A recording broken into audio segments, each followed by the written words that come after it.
नमस्कार। आज की क्लास में आप लोगों का स्वागत है और आज हम ये जानेंगे कि भारतीय संविधान का निर्माण किस प्रकार से हुआ। चलिए शुरू करते हैं। देखें, सबसे पहले भारत में संविधान सभा के गठन का विचार मानवेंद्र नाथ रॉय ने सन 1934 में रखा था। ये पहली बार था जब किसी व्यक्ति ने ये कहा कि भारत में संविधान के निर्माण के लिए एक संविधान सभा का गठन होना चाहिए। और इसके बाद सन 1935 में भारतीय राष्ट्रीय कांग्रेस ने पहली बार, उससे पहले कांग्रेस ने कभी ये बात नहीं कही थी, सन 1935 में भारतीय राष्ट्रीय कांग्रेस ने पहली बार ये कहा कि भारत के संविधान के निर्माण के लिए आधिकारिक रूप से एक संविधान सभा बनाई जानी चाहिए। और संविधान सभा के गठन की जो मांग थी वो इन्होंने की।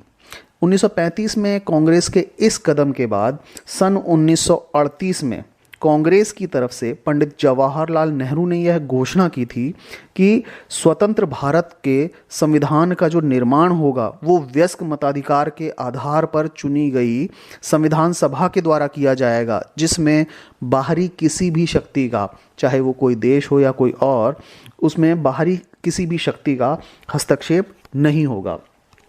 इसके बाद ब्रिटिश सरकार ने उनकी इस बात को मान लिया था, कांग्रेस की इस बात को मान लिया, स्वीकार कर लिया था। और सन 1940 में अगस्त प्रस्ताव के अंदर ये बात ब्रिटिश सरकार ने सैद्धांतिक रूप से पूरी तरह से स्वीकार कर ली थी। 1942 में ब्रिटिश सरकार की तरफ से एक क्रिप्स मिशन जो भारत भेजा गया, उसमें ब्रिटिश सरकार के जो कैबिनेट मंत्री थे सर स्टैफोर्ड क्रिप्स, वो भारत में एक प्रस्ताव लेकर आए, एक प्रारूप के प्रस्ताव के साथ भारत आए थे कि किस तरीके से संविधान का निर्माण किया जाएगा। लेकिन क्रिप्स जो मिशन था, क्रिप्स प्रस्ताव जो था, उसका मुस्लिम लीग ने पूरी तरह से उसे अस्वीकार किया और उन्होंने यह मांग की थी, मुस्लिम लीग ने यह मांग की थी कि भारत को दो स्वायत्त बिल्कुल अलग अलग हिस्सों में बांट दिया जाना चाहिए और जिनकी अपनी अपनी संविधान सभा होगी। और इसके बाद फाइनली 1946 में, सन 1946 में कैबिनेट मिशन प्लान के तहत संविधान सभा का गठन हुआ।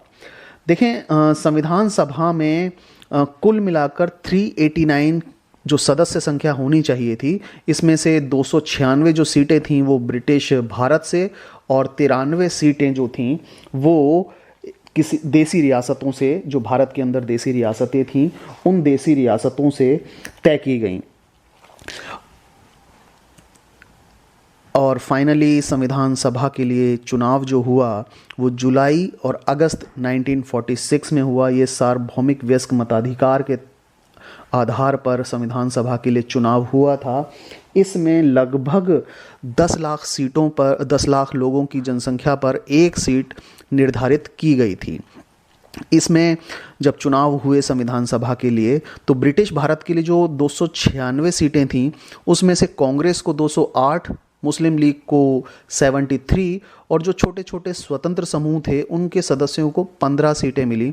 हालांकि जो देसी रियासतें थीं उनको जो 93 सीटें आवंटित की गई थीं वो भर नहीं पाईं, क्योंकि उन्होंने अपने आप को संविधान सभा से बिल्कुल अलग रखने का अपने आप को निर्णय लिया था। देखें, संविधान सभा का कैबिनेट मिशन प्लान के तहत गठन होने के बाद संविधान सभा ने अपना कार्यभार संभाला और कार्यप्रणाली उनकी अब हम जान लेते हैं कि संविधान सभा की किस प्रकार की कार्यप्रणाली थी। संविधान सभा की जो पहली बैठक हुई वो 9 दिसंबर 1946 को हुई थी। संविधान सभा की इस बैठक का मुस्लिम लीग ने पूरी तरह से बहिष्कार किया था और कहा कि पाकिस्तान को बनाया जाना चाहिए, और धर्म के आधार पर मुस्लिम लीग ने एक अलग राष्ट्र की मांग को बहुत बल दिया था। सन 1946 में 9 दिसंबर को जो पहली बैठक हुई संविधान सभा की, उसमें इसके बाद इसी 9 दिसंबर 1946 की बैठक में एक अस्थायी अध्यक्ष का चुनाव भी हुआ, जिसमें डॉक्टर सच्चिदानंद सिन्हा को संविधान सभा के जो सबसे वरिष्ठ सदस्य थे, उन्हें अस्थायी अध्यक्ष चुना गया था। इसके बाद 2 दिन बाद एक बैठक दोबारा से हुई 11 दिसंबर 1946 को। उसमें डॉक्टर राजेंद्र प्रसाद जी को संविधान सभा का अध्यक्ष चुना गया और साथ ही साथ H.C. मुखर्जी को संविधान सभा का उपाध्यक्ष चुना गया। इसके अलावा 11 दिसंबर 1946 के दिन ही B.N. रॉय को संविधान सभा का एक संवैधानिक सलाहकार भी नियुक्त किया गया था। तो यहाँ आप लोगों के लिए एक बड़ी इम्पोर्टेंट बात यह है कि 11 दिसंबर 1946 को डॉक्टर राजेंद्र प्रसाद जी जो संविधान सभा के अध्यक्ष चुने गए। और यहाँ याद रखने वाली बात आपको ये भी है कि संवैधानिक जो सलाहकार थे संविधान सभा के, उनका नाम B.N. रॉय था। तो ये सारे काम 11 दिसंबर सन 1946 को हुए। इसके बाद 13 दिसंबर 1946 को पंडित जवाहरलाल नेहरू ने संसद के सेंट्रल हॉल में एक उद्देश्य प्रस्ताव पेश किया। इसमें संविधान की संरचना कैसी होगी, उसका ढांचा कैसा होगा, उसके दर्शन की पूरी झलक इस उद्देश्य प्रस्ताव में पंडित जवाहरलाल नेहरू जी के द्वारा रखी गई थी। और सिर्फ संविधान सभा का जो कार्य था वो यही नहीं था कि सिर्फ संविधान का निर्माण किया जाएगा। संविधान सभा ने इसके अतिरिक्त कुछ अन्य कार्य भी किए थे। उन अन्य कार्यों पर अब हम थोड़ा सा चर्चा कर लेते हैं कि संविधान सभा ने कुछ जो अन्य कार्य किए वो क्या थे। देखें, संविधान सभा ने मई 1949 में, मई 1949 में राष्ट्रमंडल की सदस्यता को बिल्कुल सत्यापित कर दिया था कि भारत राष्ट्रमंडल का सदस्य देश होगा। ये काम संविधान सभा ने मई 1949 में किया। इसके बाद जो हमारा राष्ट्रीय ध्वज है इसे 22 जुलाई 1947 को अपनाया और ये अपनाने का जो काम था वो हमारी संविधान सभा ने किया था। इसके बाद 24 जनवरी 1950 को जो हमारा राष्ट्रीय गान है उस राष्ट्रीय गान को अपनाया गया। 24 जनवरी 1950 को राष्ट्रीय गान को अपनाने के अलावा देखिए राष्ट्रीय गीत को भी सेम उसी दिन अपनाया गया था। इसके अतिरिक्त 24 जनवरी 1950 को हमारे देश के पहले राष्ट्रपति के रूप में डॉक्टर राजेंद्र प्रसाद जी को संविधान सभा ने चूज़ किया था, उन्हें चुन लिया था। तो ये संविधान सभा के कुछ ऐसे कार्य थे जो संविधान को बनाने के अतिरिक्त किए थे संविधान सभा ने। आप लोगों के लिए देखें, बहुत सारे कॉम्पिटिटिव एग्ज़ाम में हम लोगों के सामने प्रश्न आते हैं कि राष्ट्रीय ध्वज को कब हम लोगों ने अपनाया, हमारे देश की संविधान सभा ने कब अपनाया, साथ ही साथ राष्ट्रीय गान को हमने कब अपनाया या राष्ट्रीय गीत को कब अपनाया। तो यहाँ ये इम्पोर्टेंट क्वेश्चंस आपके एग्ज़ाम के पर्पज़ से बनते हैं।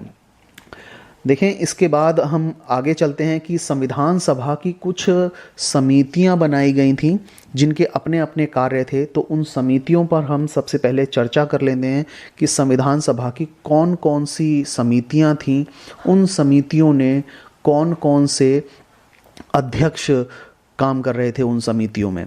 तो सबसे पहले देखें संघ समिति।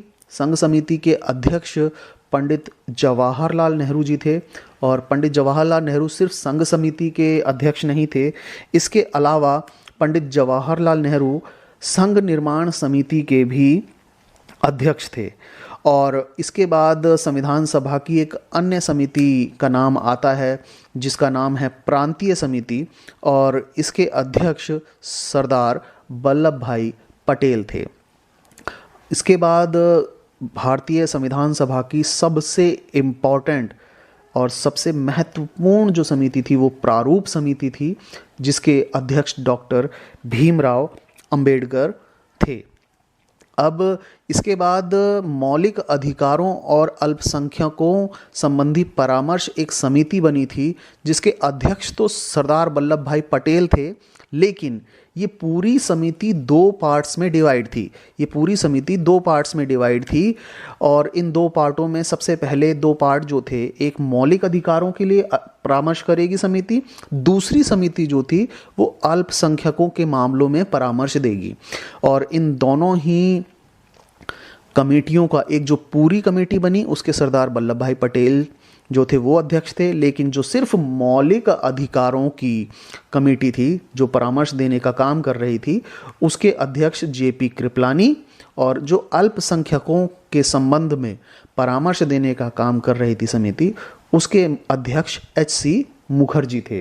तो यहाँ आप लोगों को बहुत ध्यान से ये बात समझनी है कि मौलिक अधिकारों और अल्पसंख्यकों से संबंधी जो परामर्श समिति थी उसके अध्यक्ष सरदार वल्लभ भाई पटेल थे, लेकिन ये दो भागों में विभाजित थी। पहला जो कमेटी का पार्ट था वो मौलिक अधिकारों पर काम कर रहा था, जिसके अध्यक्ष जेबी कृपलानी थे, और दूसरा जो पार्ट था वो अल्पसंख्यकों से संबंधित था, उसके अध्यक्ष एच.सी. मुखर्जी थे। इसके बाद एक अन्य समिति थी प्रक्रिया नियम समिति, जिसके अध्यक्ष डॉक्टर राजेंद्र प्रसाद जी थे, और राज्यों के लिए समिति थी, राज्यों से समझौता करने वाली जो समिति थी उसके अध्यक्ष डॉक्टर पंडित जवाहरलाल नेहरू थे। और अंत में एक समिति और बनी, संचालन समिति के अध्यक्ष डॉक्टर राजेंद्र प्रसाद जी थे। तो ये कुल मिलाकर संविधान सभा की समितियां थीं, जिनके अध्यक्षों के नाम आप लोगों को याद रखना बहुत ज़रूरी है। बहुत सारे कॉम्पिटिटिव एग्ज़ाम्स में ये देखा गया है कि संविधान सभा की समितियों के नाम के बाद आपसे उनके अध्यक्ष का नाम पूछ लिया जाता है। आपको क्वेश्चन ये दिया जा सकता है कि संविधान सभा की किसी समिति का नाम आपको दे दिया है, उसके अध्यक्ष का नाम 4 ऑप्शंस में से किसी एक में अवेलेबल होगा और वहाँ आपको चूज़ करना होगा। तो संविधान सभा की जो समितियाँ हैं, एग्ज़ाम पर्पस से ये बड़ी ही इम्पॉर्टेंट समितियाँ हैं। आपको इनके नाम और इनके अध्यक्ष के नाम याद रखने हैं। देखें, इसके बाद हम लोग का जो संविधान था, हम लोगों का जो संविधान था वो 26 नवंबर 1949 को बनकर तैयार हो गया था, और तैयार हुए संविधान पर उस दिन अध्यक्ष और सदस्यों के हस्ताक्षर किए गए थे। इस दिन कुल मिलाकर 299 सदस्यों में से 284 सदस्य उपस्थित थे जिन्होंने संविधान पर हस्ताक्षर किए थे। और देखें, ये जो डेट है 26 नवंबर 1949, इस तारीख का जिक्र भारतीय संविधान की प्रस्तावना में किया गया है। भारतीय संविधान की प्रस्तावना में इस तारीख का जिक्र है। लेकिन यहाँ आप लोगों के लिए ध्यान देने वाली बात यह है कि जब हमारा संविधान 26 नवंबर 1949 को बनकर तैयार हो गया था, इस पर संविधान के जो अध्यक्ष थे और अध्यक्षों के साथ साथ सदस्य जो थे उनके हस्ताक्षर हो गए थे, तो फिर हमारा संविधान 26 जनवरी 1950 के दिन क्यों लागू हुआ, इसके पीछे एक स्टोरी है, वो ध्यान से सुने।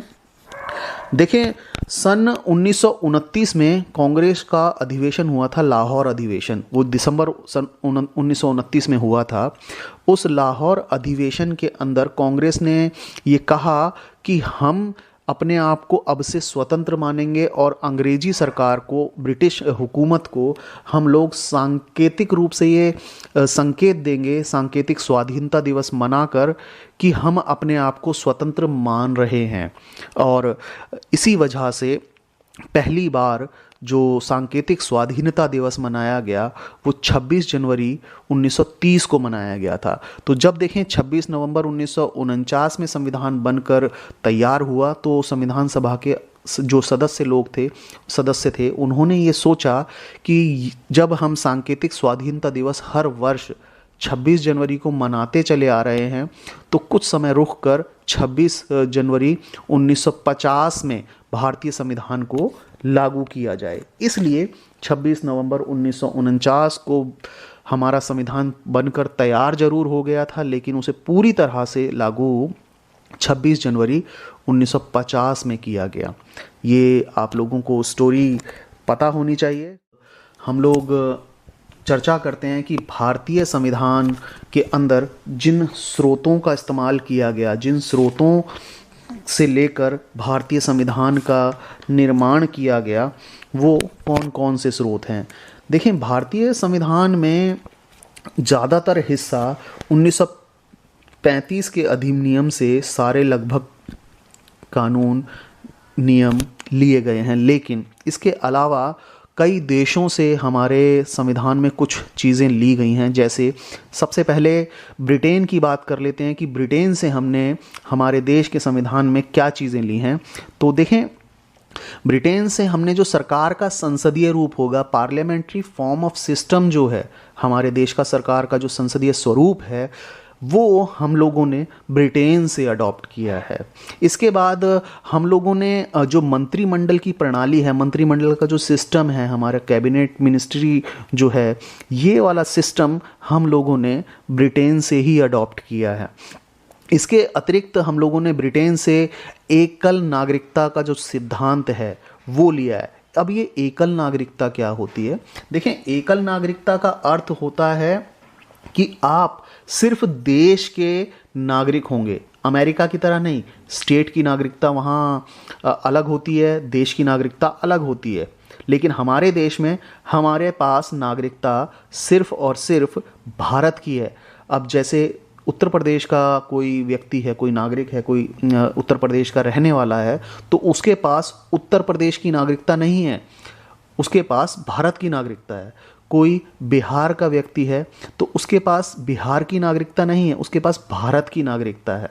लेकिन अगर अमेरिका की हम बात करें, अगर हमने अमेरिका से सिस्टम अडॉप्ट किया होता, अमेरिका में क्या सिस्टम है, उत्तर प्रदेश का अगर नागरिक है तो उसके पास पहले नागरिकता उत्तर प्रदेश की होगी और दूसरी नागरिकता उसके पास भारत की होगी। तो हमने ये वाला सिस्टम अडॉप्ट नहीं किया है, हमने एकल नागरिकता का सिस्टम अडॉप्ट किया है और ये सिस्टम हमने ब्रिटेन से अडॉप्ट किया है। एकल नागरिकता में व्यक्ति राज्य का नहीं, देश की नागरिकता को प्राप्त करता है। इसके बाद हमने ब्रिटेन से कानून का शासन और रूल ऑफ लॉ का जो सिद्धांत है कि कानून के हिसाब से ही हमारी शासन व्यवस्था चलेगी, इस चीज़ को हमने ग्रेट ब्रिटेन से अडॉप्ट किया है, हमने ब्रिटेन से इस सिस्टम को लिया है। इसके बाद हमने ब्रिटेन से द्विसदनवाद के सिद्धांत को लिया है। जैसे हमारे यहाँ 2 सदनों की जो व्यवस्था की गई है, वो व्यवस्था हमने ब्रिटेन से ली है। 2 सदनों की व्यवस्था में देखें, हम संसद की बात करें तो हम संसद में 2 सदन पाते हैं, एक सदन लोकसभा है, दूसरा राज्यसभा है। तो इसी प्रकार से कई राज्यों में भी 2 सदन है, वहाँ की जो विधानमंडल है उसमें 2 सदन हैं। इसके बाद ब्रिटेन से हमने एक और चीज़ अडॉप्ट की है, वो है विधायी प्रक्रिया। कानून जो बनाया जाएगा, कानून बनाने की जो प्रक्रिया है वो कैसी होगी, वो हमारे यहाँ ब्रिटेन से फॉलो अप की गई है। हमने ब्रिटेन में जैसा सिस्टम था उसे एज इट इज़ कॉपी कर लिया है। इसके बाद आखिरी में हम लोगों ने ब्रिटेन से जो चीज़ अडॉप्ट की है वो है सबसे ज़्यादा वोटों के आधार पर चुनाव में जीत का जो फैसला। इसमें हमारे यहाँ जो सिस्टम है, आप लोगों को बहुत अच्छे से पता है कि हमारे यहाँ का सिस्टम ऐसा है कि चुनावों के समय, चुनाव में जिसको सबसे ज़्यादा मत मिलते हैं वो व्यक्ति चुनाव में विजयी कहलाता है, उसे चुनाव में जीत प्राप्त होती है।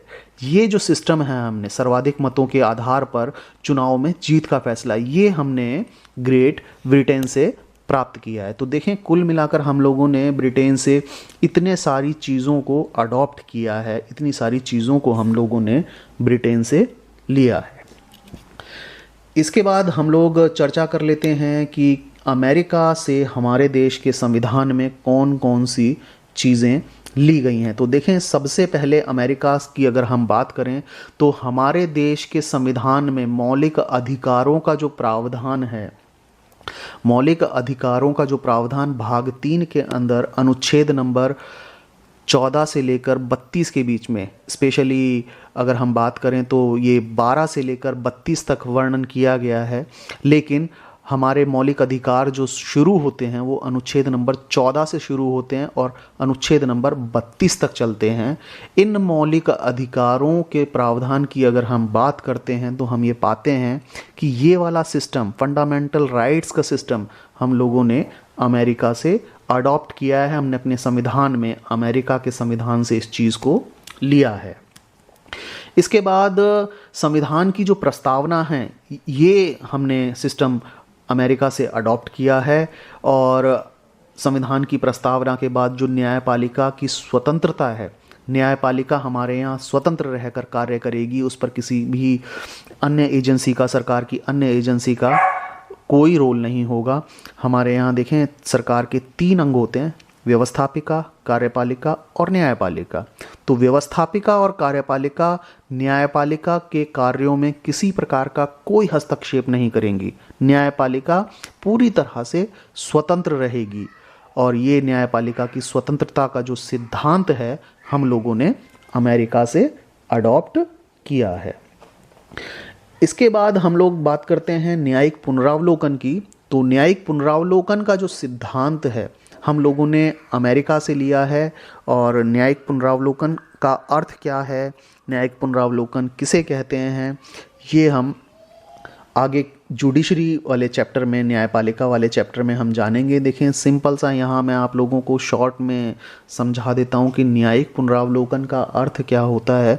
किसी भी जजमेंट का न्यायपालिका उसे रिव्यू कर सकती है, समय समय पर उसे रिव्यू किया जा सकता है। यानी सुप्रीम कोर्ट भी अपने दिए गए जजमेंट को रिव्यू कर सकता है, जिसे हम न्यायिक पुनरावलोकन के आधार पर रिव्यू मानते हैं। इसके बाद हमने अमेरिका से जो सिस्टम और अडॉप्ट किया है हमारे देश के संविधान में, वो है उपराष्ट्रपति का पद। उपराष्ट्रपति का पद का जो टर्म है, हम लोगों ने अमेरिका से अडॉप्ट किया है, और उपराष्ट्रपति का सिस्टम हम लोगों ने अमेरिका से लेकर अपने संविधान में, भारत के संविधान में डाला है। इसके बाद सुप्रीम कोर्ट और हाई कोर्ट के जो न्यायाधीश हैं, उनको पद से हटाने के लिए क्या तरीका इस्तेमाल किया जाएगा, महाभियोग की जो प्रक्रिया चलाई जाएगी, या उन्हें पद से हटाने के लिए जो प्रक्रिया फॉलोअप की जाएगी, वो हम लोगों ने अमेरिका से अडॉप्ट की है, अमेरिका से ली है। इसके बाद अंत में हम लोगों ने राष्ट्रपति पर जो महाभियोग की प्रक्रिया है, वो अमेरिका से फॉलो की है, हमने अमेरिका से अडॉप्ट की है। यदि राष्ट्रपति पर महाभियोग की प्रक्रिया चलाई जानी है, तो ये वाला सिद्धांत जो है वो हमने अमेरिका से लिया है। तो देखें, अमेरिका से हम लोगों ने कुल मिलाकर ये सारे सिद्धांत लिए हैं। अब बात कर लेते हैं कि हमने और किस देश से क्या लिया है। देखें, हम कनाडा की बात कर रहे हैं। कनाडा से हम लोगों ने सबसे पहले अडॉप्ट जो किया है, वो संघीय व्यवस्था को अडॉप्ट किया है। हमारी जो फेडरल सिस्टम है, उसमें सशक्त केंद्र जरूर है, लेकिन उसमें राज्यों को भी कुछ अधिकार दिए गए हैं। बट ये जो संघीय व्यवस्था है ना, जिसमें हमारा केंद्र ज़्यादा पावरफुल है और राज्यों के पास इतनी शक्तियां नहीं है, ये व्यवस्था हम लोगों ने कनाडा से अडॉप्ट की है। इसके बाद हम लोगों ने कनाडा से अवशिष्ट शक्तियां, जो हमारे भारतीय संविधान की अनुसूचियों में 7वीं अनुसूची है, उसमें सूचियों की जिक्र किया गया है, उसमें शक्तियों का बंटवारा किया गया है, तो उसमें अवशिष्ट शक्तियां भी हैं।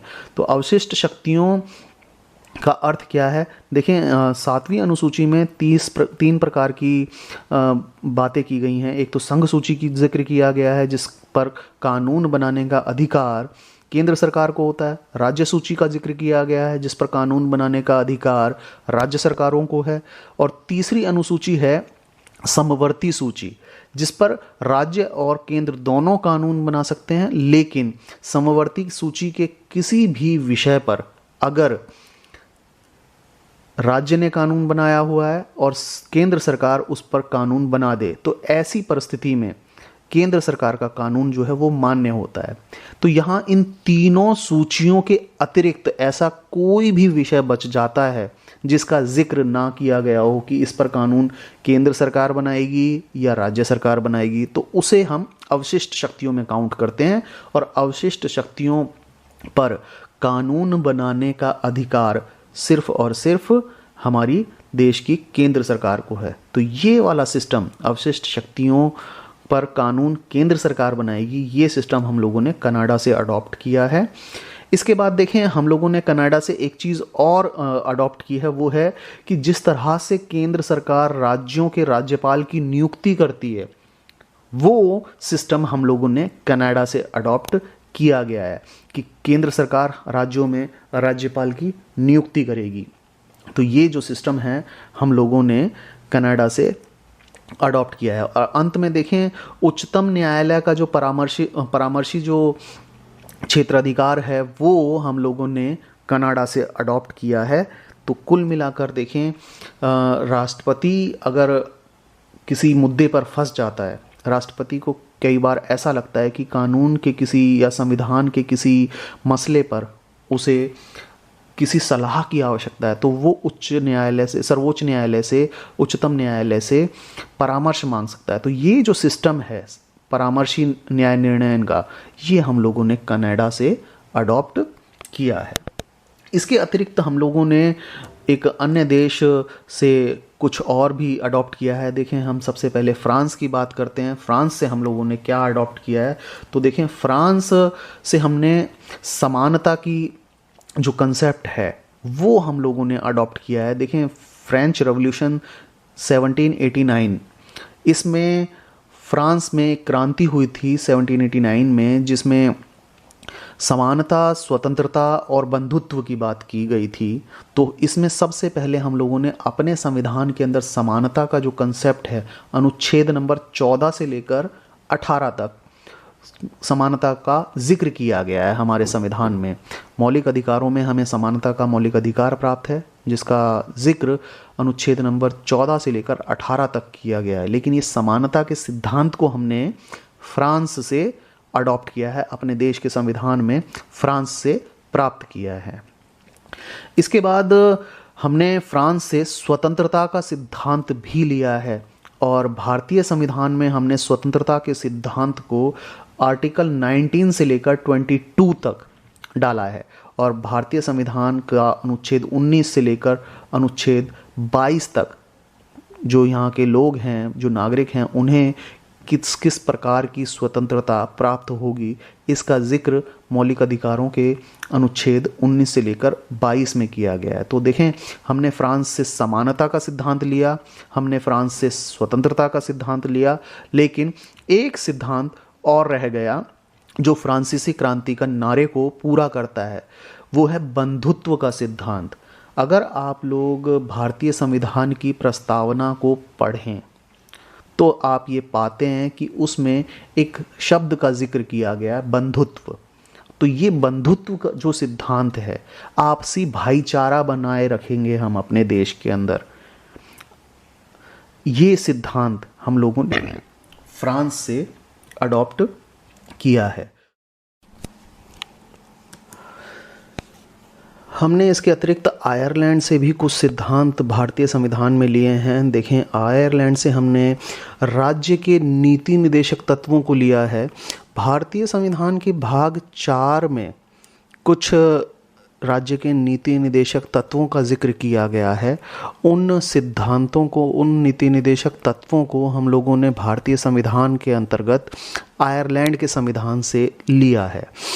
इसके अलावा हमने आयरलैंड से क्या चीज़ ली है, वो है राष्ट्रपति की निर्वाचन पद्धति। भारत में राष्ट्रपति का चुनाव जिस तरीके से किया जाता है, उसके लिए जो प्रक्रिया, जो प्रोसीजर फॉलो किया जाता है, वो हम लोगों ने आयरलैंड के संविधान से लिया है। और इसके अतिरिक्त हम लोगों ने आयरलैंड के संविधान से राज्यसभा में जो सदस्य होते हैं, उनके मनोनयन का जो प्रावधान है, वो हमने आयरलैंड से लिया है। देखें, यहाँ इम्पॉर्टेंट और ध्यान रखने वाली बात यह है कि राज्यसभा में 12 सदस्यों को राष्ट्रपति के द्वारा मनोनीत किया जाता है। और ये क्वेश्चन आप लोगों के कई एग्ज़ाम में पूछने के लायक है और काफ़ी इम्पॉर्टेंट क्वेश्चन है जो आप लोगों को पता होना चाहिए। तो आयरलैंड से हमने ये 3 सिद्धांत लिए हैं, राज्य के नीति निदेशक तत्व, भारत में राष्ट्रपति की जो निर्वाचन पद्धति है, निर्वाचन का तरीका है वो, और राज्यसभा में जो मनोनीत सदस्य हैं उनके प्रावधान जो हैं वो हमने आयरलैंड के संविधान से लिए हैं। इसके अलावा हम लोगों ने ऑस्ट्रेलिया के संविधान से भी कुछ लिया है। ऑस्ट्रेलिया के संविधान से हमने सबसे पहले समवर्ती सूची का जो प्रावधान है वो लिया है। जैसा कि मैं पहले आप लोगों को बता चुका हूँ कि भारतीय संविधान की 7वीं अनुसूची में 3 प्रकार की सूचियों का जिक्र किया गया है, केंद्र सूची, राज्य सूची और समवर्ती सूची। तो ये जो समवर्ती सूची का सिद्धांत है, हमने भारतीय संविधान में ऑस्ट्रेलिया के संविधान से लिया है। इसके अतिरिक्त हम लोगों ने ऑस्ट्रेलिया से समागम की स्वतंत्रता का सिद्धांत लिया है। हम लोग एकत्र हो सकते हैं, एकत्रित हो सकते हैं, इकट्ठे हो सकते हैं, समागम कर सकते हैं। ये स्वतंत्रता हम लोगों ने ऑस्ट्रेलिया के संविधान से भारतीय संविधान में ली है। इसके अतिरिक्त हम लोगों ने ऑस्ट्रेलिया के संविधान से ये प्रावधान भी लिया है कि संसद के जो दोनों सदन हैं उनकी संयुक्त बैठक की जा सकती है। ये हमने ऑस्ट्रेलिया के संविधान से लिया है। देखिए, यहाँ भी एक ध्यान देने वाली बात ये है कि बहुत सारे कॉम्पिटिटिव एग्ज़ाम में ये पूछा जाता है कि संसद के दोनों सदनों की जब संयुक्त बैठक होती है तो उस समय उस संयुक्त बैठक की अध्यक्षता किसके द्वारा की जाती है। इसका सही आंसर है लोकसभा अध्यक्ष। तो जब संसद के दोनों सदनों की संयुक्त बैठक होती है उस समय लोकसभा अध्यक्ष के द्वारा उसकी अध्यक्षता की जाती है। तो ऑस्ट्रेलिया से हमने समवर्ती सूची का सिद्धांत, समागम की स्वतंत्रता और संसद के दोनों सदनों की संयुक्त बैठक का जो सिद्धांत है वो लिया है। इसके अलावा हम लोगों ने जापान का जो वाइमर संविधान है वहाँ से एक प्रावधान लिया है, वो है आपातकाल के समय मूल अधिकारों का जो स्थगन होता है। इमरजेंसी के टाइम पर हमारे जो मूल अधिकार हैं, मौलिक अधिकार हैं, फंडामेंटल राइट्स हैं, वो जो स्थगित कर दिए जाते हैं, वो प्रावधान हमने जर्मनी के वाइमर संविधान से लिया है। इसके अतिरिक्त हमने सोवियत संघ, जिसे वर्तमान समय में हम लोग रूस के नाम से जानते हैं, वहाँ से भी कुछ प्रावधान लिए हैं। सबसे पहले हमने मौलिक कर्तव्य, जो हमारे भारतीय संविधान के अनुच्छेद 51A के अंतर्गत पार्ट 4A आर्टिकल 51A के अंदर मूल कर्तव्यों का जो जिक्र किया गया है, ये हमने सोवियत संघ के संविधान के अंदर से अडॉप्ट किया है। इसके अलावा देखें, सोवियत संघ के जो संविधान से हमने चीज़ ली है वो है प्रस्तावना में न्याय का सिद्धांत। यदि आप भारतीय संविधान की प्रस्तावना को सही प्रकार से पढ़ते हैं तो उसमें 3 प्रकार के न्याय की जिक्र किया गया है, 3 प्रकार के न्याय के बारे में बात की गई है और ये जो सिद्धांत है हमने सोवियत संघ से लिया है।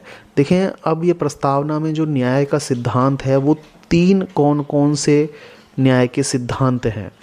पहला है सामाजिक न्याय, यानी समाज में किसी भी व्यक्ति के साथ किसी भी प्रकार का कोई भेदभाव ना किया जाए, ये सामाजिक न्याय के अंतर्गत आता है और ये सिद्धांत हमने सोवियत संघ से अडॉप्ट किया है।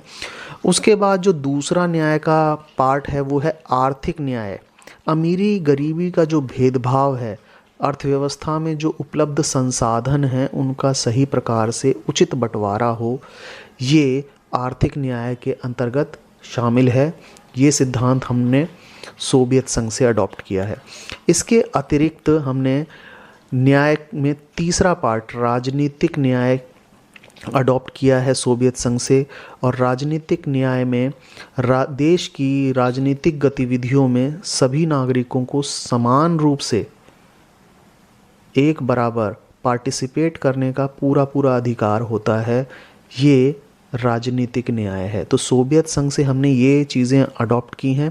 पहला है मूल कर्तव्य, मौलिक जो कर्तव्य हैं हमारे आर्टिकल 51A में, वो हमने सोवियत संघ से अडॉप्ट किए हैं। और प्रस्तावना में जो न्याय के 3 सिद्धांतों का जिक्र किया गया है, सामाजिक, आर्थिक और राजनीतिक न्याय, ये हमने सोवियत संघ के संविधान से लिए हैं। इसके अलावा हमने दक्षिण अफ्रीका से भी कुछ चीज़ अडॉप्ट की है। हमारे दक्षिण अफ्रीका के संविधान से हमने आर्टिकल 368 संविधान में संशोधन करने की जो प्रक्रिया है वो अडॉप्ट किए हैं। यानी भारतीय संविधान में यदि किसी भी प्रकार का कोई संशोधन करना हो, किसी भी प्रकार का कोई चेंज करना हो, तो हमारे आर्टिकल 368 में उसका जिक्र किया गया है, उसका प्रोसेस दिया गया है। तो ये जो प्रोसेस है हमने साउथ अफ्रीका, दक्षिण अफ्रीका के संविधान से अडॉप्ट किया है। इसके अतिरिक्त हमने दक्षिण अफ्रीका के संविधान से राज्यसभा के सदस्यों के निर्वाचन का जो तरीका है, उनके चुनाव का जो तरीका है, वो दक्षिण अफ्रीका के संविधान से लिया है। इसके अतिरिक्त हमने जापान से भी कुछ चीज़ अडॉप्ट की है। हमने जापान से विधि के द्वारा स्थापित प्रक्रिया को अडॉप्ट किया है। अब ये विधि के द्वारा स्थापित प्रक्रिया क्या होती है? देखें, भारत में, हमारे देश में जो भी कार्य किए जाएंगे, कानून के द्वारा जो स्थापित एक प्रक्रिया है, उसी प्रक्रिया को पूरा फॉलो अप करते हुए कोई भी कार्य किया जाएगा। तो ये जो विधि द्वारा स्थापित प्रक्रिया का सिद्धांत है, ये हमने भारतीय संविधान में जापान से लिया है। तो ये भारतीय संविधान के स्रोत थे। उम्मीद करता हूँ आप सभी को दी गई जानकारी बहुत अच्छे से समझ आ गई होगी। अगर आप लोगों को दी गई जानकारी अच्छी लगी है तो चैनल को लाइक करें, सब्सक्राइब करें, शेयर करें। धन्यवाद।